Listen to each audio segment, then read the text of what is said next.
দেখো ক্লাস 10-এর গণিত বই থেকে একটা কোশ্চেন আছে যে লম্ব বৃত্তাকার চোঙের ব্যাসার্ধ 10% বৃদ্ধি এবং উচ্চতা 10% হ্রাস পেলে চোঙটির আয়তন শতকরা কত পরিবর্তন হবে।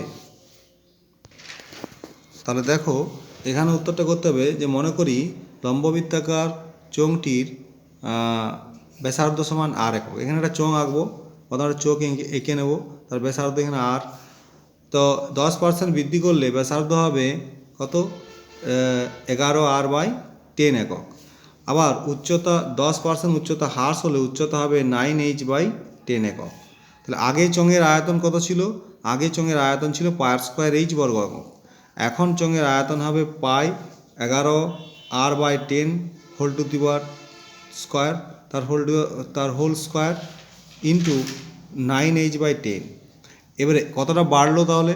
এটা বিয়োগ এইটা, তাহলে আয়তন বৃদ্ধি পেল, এটা বিয়োগ এইটা সমান হবে πhr²। এখান থেকে কমন যাবে আর কি, দিয়ে 11 121, আর এখানে 9টা থাকবে। আর এই 10 গুণ করলে এই 10-এর স্কোয়ার 100 হবে, আর তার সঙ্গে 10 গুণ করলে 1000 হবে।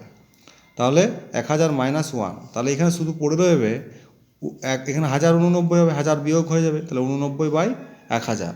তাহলে কতটা শতকরা কত বাড়লো না, πr²h-এর মধ্যে বাড়লো। πr² গুণিত 89/1000 ইন্টু শতকরা মানে 100।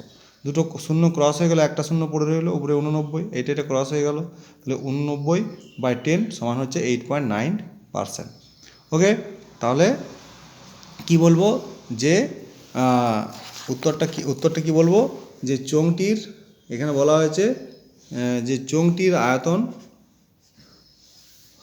আয়তন কত বৃদ্ধি পেয়েছে, বলছে যে চোঙটির আয়তন শতকরা 8.9% পরিবর্তন হবে।